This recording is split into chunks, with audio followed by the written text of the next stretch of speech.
اے خدا مجھے چھڑانے کے لیے، اے خداوند میری مدد کے لیے جلدی کر۔ جو میری جان کو ہلاک کرنے کے در پہ ہیں وہ سب شرمندہ اور خجل ہوں، جو میرے نقصان سے خوش ہیں وہ پسپا اور رسوا ہوں۔ آہا ہا ہا کرنے والے اپنی رسوائی کی وجہ سے پسپا ہوں۔ تیرے سب طالب تجھ میں خوش و خرم ہوں، تیری نجات کے عاشق ہمیشہ کہا کریں خدا کی تمجید ہو۔ پر میں غریب اور محتاج ہوں، اے خدا میرے پاس جلد آ، میرا مددگار اور چھڑانے والا تو ہی ہے، اے خداوند دیر نہ کر۔ عمر رسیدہ آدمی کی دعا۔ اے خداوند تو ہی میری پناہ ہے، مجھے کبھی شرمندہ نہ ہونے دے۔ اپنی صداقت میں مجھے رہائی دے اور چھڑا، میری طرف کان لگا اور مجھے بچا لے۔ تو میرے لیے سکونت کی چٹان ہو جہاں میں برابر جا سکوں۔ تو نے میرے بچانے کا حکم دے دیا ہے، کیونکہ میری چٹان اور میرا قلعہ تو ہی ہے۔ اے میرے خدا مجھے شریر کے ہاتھ سے، ناراست اور بے درد آدمی کے ہاتھ سے چھڑا، کیونکہ اے خداوند خدا تو ہی میری امید ہے۔ لڑکپن سے میرا توکل تجھ ہی پر ہے۔ تو پیدائش ہی سے مجھے سنبھالتا آیا ہے، تو میری ماں کے بطن ہی سے میرا شفیق رہا ہے۔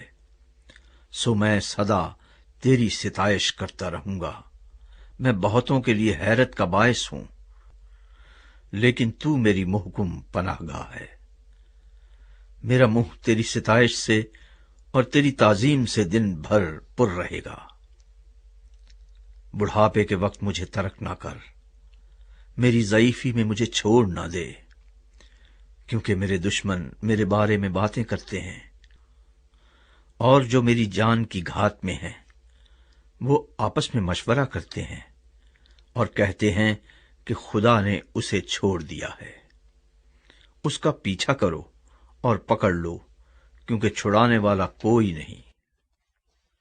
اے خدا مجھ سے دور نہ رہ، اے میرے خدا میری مدد کے لیے جلدی کر۔ میری جان کے مخالف شرمندہ اور فنا ہو جائیں، میرا نقصان چاہنے والے ملامت اور رسوائی سے ملبس ہوں، لیکن میں ہمیشہ امید رکھوں گا اور تیری تعریف اور بھی زیادہ کیا کروں گا۔ میرا منہ تیری صداقت کا اور تیری نجات کا بیان دن بھر کرے گا، کیونکہ مجھے ان کا شمار معلوم نہیں۔ میں خداوند خدا کی قدرت کے کاموں کا اظہار کروں گا، میں صرف تیری ہی صداقت کا ذکر کروں گا۔ اے خدا تو مجھے بچپن سے سکھاتا آیا ہے، اور میں اب تک تیرے عجائب کا بیان کرتا رہا ہوں۔ اے خدا جب میں بڈھا اور سرسفید ہو جاؤں تو مجھے ترک نہ کرنا، جب تک کہ میں تیری قدرت آئندہ پشت پر اور تیرا زور ہر آنے والے پر ظاہر نہ کر دوں۔ اے خدا تیری صداقت بھی بہت بلند ہے۔ اے خدا تیری مانند کون ہے جس نے بڑے بڑے کام کیے ہیں؟ تو جس نے ہم کو بہت اور سخت تکلیفیں دکھائی ہیں، پھر ہم کو زندہ کرے گا اور زمین کے اسفل سے ہمیں پھر اوپر لے آئے گا۔ تو میری عظمت کو بڑھا اور پھر کر مجھے تسلی دے۔ اے میرے خدا میں بربط پر تیری سچائی کی حمد کروں گا۔ اے اسرائیل کے قدوس میں ستار کے ساتھ تیری مدح سرائی کروں گا۔ جب میں تیری مدح سرائی کروں گا تو میرے ہونٹ نہایت شادمان ہوں گے، اور میری جان بھی جس کا تو نے فدیہ دیا ہے، اور میری زبان دن بھر تیری صداقت کا ذکر کرے گی، کیونکہ میرا نقصان چاہنے والے شرمندہ اور پشیمان ہوئے ہیں۔